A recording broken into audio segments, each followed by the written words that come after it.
상속과 관련한 로드맵입니다. 역시 상속세, 그리고 최근에 아이들을 국제고등학교에 많이 보낸대요. 그리고 딸보다는 아들, 그리고 경영권, 삼성입니다. 증여세, 재벌닷컴. 우리는 모르겠어요. 지금 이 세 분 중에 저까지 포함해서 상속자가 있을지는 모르겠지만, 네, 우리의 후손들은 우리가 잘 보면 상속자가 될 수도 있단 네네. 말이에요. 네. 근데 상속이 꼭 이 돈, 머니 이걸로만 되는 건 아니죠. 아, 그럼요. 여러 종류의 상속자들이 있는데, 뭐, 재계야 회사 경영권이나 주식, 돈을 물려주고, 그쵸. 뭐, 자영업자는 가게를 물려주는데, 그쵸.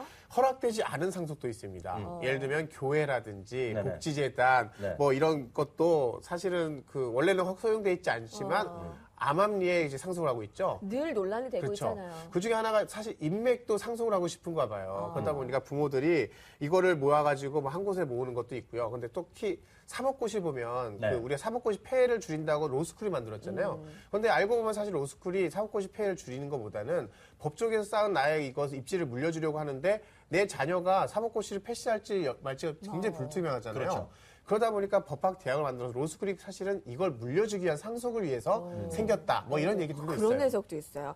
기업의 상속과 관련한 이야기가 굉장히 재밌을 것 같은데 요새는 명예도 상속한다라고 하고요. 네네. 어떤 이야기를 풀어볼까요? 사실 이게 좀 딱딱한 얘기라서 우리 시청자들 약간 거부감이 있을지 모르겠는데 그냥 상식적으로 알아두시면 될 것 같아요.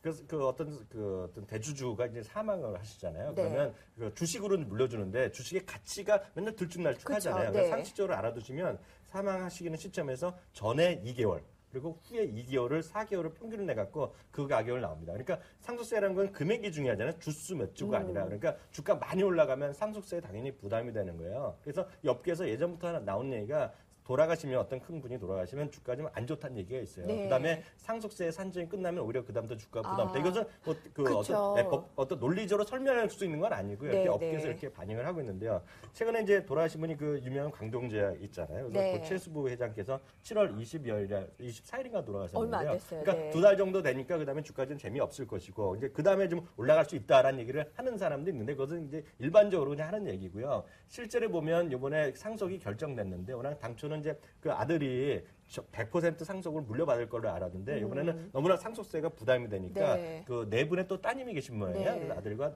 그리고 재단이 같이 들어갔고요. 네. 특히 30억 이상이 되면 부가로 더 내는 모양이 있는 모양 상속세가. 그래서 25억 정도에 맞춘 모양이에요. 그러니까 그런 것들도 아마 그 나중에 네. 재산세라든가 그 증여라든가 상속세 갈 때 좀 알아두시면 좋겠죠. 원래 아들이 전량 상속을 받으려 내가 내 딸이 같이 그렇게들 했는데 추정을 했었는데 네. 예, 상속세도 근데 부담이 있으니까. 이게 상속이 상속세 문제뿐만이 아니라 네. 딸도 자식인데 네네. 상속을 해줘야 되지 않나?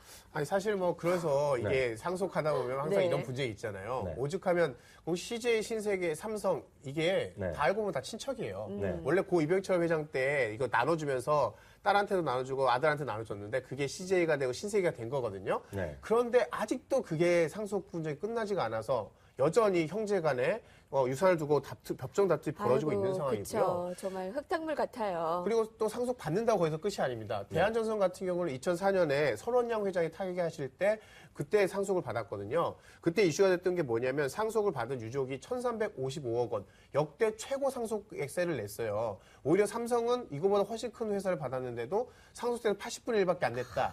이래서 비교가 됐는데 네. 정작 모범 납세를 했잖아요. 그런데 네. 이 회사를 납세하고 난 이 유족들은 지금 어떻게 됐냐면 그 이후에 계속해서 부채가 늘고 경영난이 네. 심각해지면서 결국 그 손자이신 서류석 사장은 최근에 경영권 아예 포기하는 상황까지 네. 왔다는 거죠. 안타까운 사연이네요. 사실 보면 이거를 요즘은 그래서 재계에서요 증여나 이런 것들 미리미리 해놓은 것들을 많이들 도움을 받으려고 그러는 것 같아요. 근데 얼마 전에 이제 안타깝게도 새누리당 의원까지 하시는 현직에 계실 때 고희선 회장 그 의원이라고요 노무바이오 회장이시거든요. 이분이 이제 8월 말에 돌아가셨어요. 근데 여기 전에 제가 알기에는 그 폐암 수술하면서 이제 그 지병이셔갖고 투병 생활을 꽤 하셨는데 네. 그 와중에 돌아가시기 직전에 이제 여러 가지 포석이 있었겠죠. 그러면서 나라에도 기부도 하고요. 여러 가지 투자하면서 주식을 미리 좀 정리하셨어요. 그러면서 주가 많이 떨어지고요. 또 현실적으로 돌아가신 이후에 또 주가 좀 안 좋았어요. 근데 최근에 좀 반등을 시도하고 있는데 이런 것들이 계속 말씀드린 500 이슈가 일정 부분 있다는 좋다는 거죠. 가격이 오른 것보다는 떨어진 상태가 좋다. 근데 일부에 그런 얘기 있긴 있습니다. 네. 저는 사실 여기서 그 하나 이 상속과 관련해서 그 드라마 상속자들의 막장판이라고 볼 수 있는 현실에서 사례가 하나 있어서 소개해드릴까요? 네. 영풍제지라고 네. 원래 제지 업종이 사실 관리별로 안 가는 주식이잖아요. 안정되는 회사죠. 굉장히 네. 안정되죠. 그러니까 누가 경영하는 사실 상관없이 돌아가는 것인데 여기가 사실은 오너가 그 회장이 그 34년생이세요. 이무진 회장이요. 예, 80살이신데 네. 원래 이분의 두 아들이 계셔서 이택섭, 이택노 두 아들이 있는데 누가 물려받을까가 근데 관심이 두 없어요. 아들도 이미 50대, 60대겠네요. 그럼요. 네. 뭐 사실 이제 물려받을 나이가 거의 지나갈 쯤인데 네. 장남이 한 8년 동안 이거 경영을 하다가 공격적으로 이런저런 시도를 했는데 실패를 했어요. 그래서 약간 관심이 멀어지고 최근 한 3년, 4년 동안은 차남이 좀 급부상해서 야 차남한테 넘어가는구나 했는데 네. 이게 웬일입니까? 올해 초에 이게 드라마가 웬일? 벌어졌어요. 갑자기 부회장님이 새로 나타나셨는데 부회장이 노미정 부회장님입니다. 69년생. 누구냐면 이 회장님의 그 처세요. 이 그러니까 사람의 부인인데 첫 부인이 아니고 두 번째 둘째 부인. 부인. 그런데 나이가 35살 차이. 심지어 아드님들보다 나이가 10살이나 젊어요. 어떡해요. 그러니까 어떻게 보면은 새엄마가 나보다 나이가 어린 건데 네. 그 나한테 상속받을 게 그 10살이나 어린 새엄마한테 갖다라는 그렇죠. 거죠. 게다가 그 회장님이 아드님한테 단 한 주도 물려주지 않고 모조리 이 부인한테 증여해 이거 버렸어요. 어떻게 해석이 가능할까요? 문제가 정말 없이- 사랑했나요? 사랑이 있고 경영력이 있어. 저는 그런 건 잘 처음 들었는 얘기인데 네. 이슈가 좀 별로 관심이 없어 보는데 그게 큰 문제가 됐었던 건가요, 그게? 화제가 됐었죠. 화제는 화제가. 됐었는데 그래서 사람들이 네. 도대체 그 판무파탈의 그 여인이 누굴까? 네. 35세의 연하 부인이 누굴까 하고 찾아봤는데도 그 검색에 외모는 절대 나오지 않는다라는 사실. 정말 결혼한 지 딱 5년 만에 회사 하나를 통째로. 맞아요. 야, 정말 결혼한 지도 얼마 대단하지 되지 않았다라고 하더라고요. 네네. 아유, 그분들은 재밌습니다. 순수한 사랑을 약간 의심하시는 분들이 계신 것 같은데 그건 그렇고요. 최근에 또 코스닥 기업 중에 우리로 강통신이라는 회사가 있는데요. 상속세 문제로 좀 시달린 것 같아요. 왜냐하면 올 3월에 그 갑자기 좀 돌아가셨어요. 대주주께서. 근데 항상 보면 준비를 미리 하면 괜찮은데 갑자기 돌아가시면 여러 가지 문제가 생기는 건데 아까 말씀드렸던 데 상속세가 워낙 부담이 되니까 그쵸. 돈을 못 내려니까 경영권이 문제가 생길 수 있거든요. 현실적으로. 그러니까 요즘은 나라나 이런 데서 세무당국서 이렇게 했고 요즘은 주식으로 일부분 납부하고요. 주식을 담보로 또 예수금을 받을 수 있고 그런 여러 가지 법적인 조치들을 지금 하고 있으니까 이런 것들이 뭔가 좀 더 원활해져야지 코스닥도 활성화될 수 있는 계기가 될 것 같네요. 네. 자, 우리 상속에 대한 얘기, 어떻게 보면 드라마보다 더 드라마 같은 얘기까지 나오게 되는데요. 생각보다 이 상속이란 게 그들에게는 이 쉬운 문제가 아니에요. 그럼요. 미리 준비하지 않으면 세금 부담도 크고요. 자칫하다가 말 그대로 그 세금 상속세 내다가 경영권까지 이를 판에 네. 몰릴 수도 있고요. 얼마나 머리를 굴릴까요? 그렇죠. 그래서 네. 사실 매년 2월에 보면 정부가 세제 개편을 하거든요. 네. 이때 한 번씩 상속세에 관해서 건드리는데 그러다 보니까 사람들이 2월 달에 상속세에 대한 검색을 그렇게 많이들 하세요. 정말요? 네. 혹시 내가 상속하는데 무슨 변하는 게 없을까 싶어서. 저게 이게 검색량이 그렇죠. 되네요. 딱 2월만 되면 사람들이 상속세 혹시 안 변하나라고 지켜보는 거죠.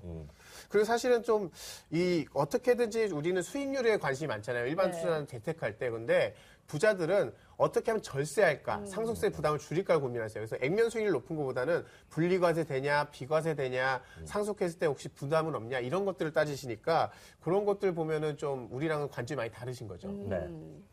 네, 맞습니다. 요즘 그래서 증권사회 같은 경우에는 서비스를 많이 해요. 상속이라든가 증여세 문제 미리 그러니까 준비하신 분이 많은 것들이 요즘 사실이죠. 그 상속보다는 이제 증여가 어떻게 보면 맞습니다. 대세가 될 그래서 수 제가 있다는 지금 거죠. 바로 말씀드린 것이 그것인데 요즘은 증여가 대세입니다. 그래서 재벌닷컴이라는 곳에 이런 재미있는 통계를 많이 발표하는데요. 올해만 하더라도요. 1억 원 이상을 보유한 미성년자가요. 올해가 286명으로요. 지난해보다 한 10% 이상 오히려 더 숫자가 늘어났고요. 깜짝 놀라지 마세요. 10억 이상 보유한 미성년자 숫자가요. 작년에 그러니까. 80명에서 105명으로 105명으로 아니. 늘어났고요. 물로 100억 이상도 또 한 명 또 늘어났어요. 100억 이상도 있어요? 네네네. 네. 금수저를 태어난 아이들이 있어요.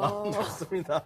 아니 보니까 뭐 네. 돌진한 애기가 주식 부자고 막 이렇대잖아요. 그게 왜 그러냐면요. 네. 그 증여가 이루어지는 거가 또 재미나는 것이요. 이런 것이 앞서도 말씀드렸듯이 한 번에 상속이나 이런 것보다 미리미리 앞서 이제 비과세나 이런 거가 다들 이게 도와주는 세무사분들이 있어야 합법적으로 하는 거기 때문에 5년 동안 얼마까지 줄 수 있고 이런 게 다 룰 복잡한 룰이 네. 있는데 실제로 보면 주식시장에서는요. 증여가 많이 이루어지는 시기가 주식시장이 안 좋을 때요. 아, 그러니까 그쵸. 올해 코스피가 2%가량 크게 보면 재미가 없었거든요. 네. 그럴 때 보면 오히려 미성년자에 대한 억대 주식 증여 일어나는 거죠. 앞서도 말씀드렸잖아요. 이건 절세 개념으로 나라에서 다 허용하는 그런 부분이죠. 그래갖고 사실 저 같은 경우에는 이제 오래 있다 보니까 시장이 안 좋을 때 하나의 몇 가지 징후라 그럴까요? 네. 우리가 이해할 수 있는 걸 찾아내는 건데 저는 항상 제가 대우증권에 있을 때 주식 선택할 때도 부하 직원도 그렇고 저한테 제가 시키는 게 있어요.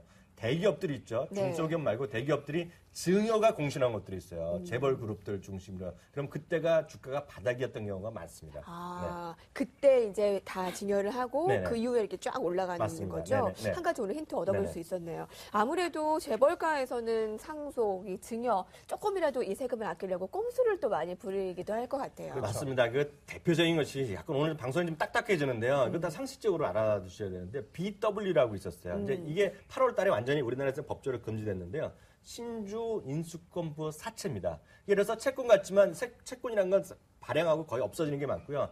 신주 인수권이라는 게 생겨요. 그래서 지금 네. 예를 들어서 10,000원짜리 주식을 뭐 2,000원에 살 수 있다. 뭐 이런 권리를 생기는 건데 어. 그거가 막 돌아다녀요. 누구나 살 수 있게 해줘갖고 예를 들어서 작전하는 애들이 네. 친구들이 이거 많이 해서 큰 집 가는 애들, 감옥 가는 애들 많습니다. BW 관련된 거.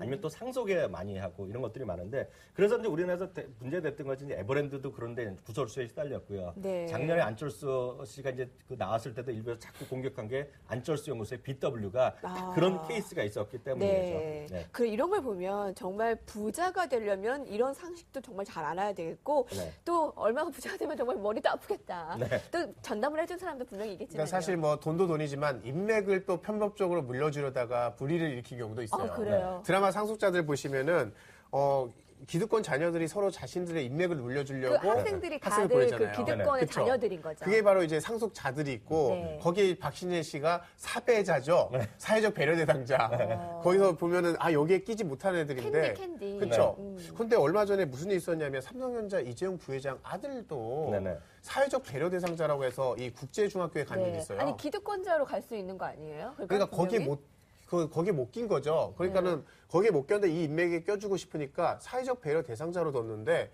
뭐냐면 한부모 자녀. 한부모 가정의 자녀라고 해서 얘도 배려가 필요하다 해서 넣은 거죠. 근데 뭐 무리가 돼서 결국 전학 가긴 했는데 사실 삼성이 웬만하면 꼬리 잡힐 일 안 하거든요. 꼬투리 잡힐 일 안 하는데 네. 역시 자녀에 대한 사랑만큼 어쩔 수 없었나 봅니다. 네, 참 재밌네요. 자, 오늘 상속에 대한 얘기를 나눴는데요. 마음에 크게 와닿지는 못하는 게 또 혹시 뭐 우리들의 마음일지 모르겠지만 그래도 남의 이야기 이게 뒷담화는 늘 재밌잖아요. 그러니까요. 네, 오늘 상속과 관련한 딱한 정보 이어지겠습니다.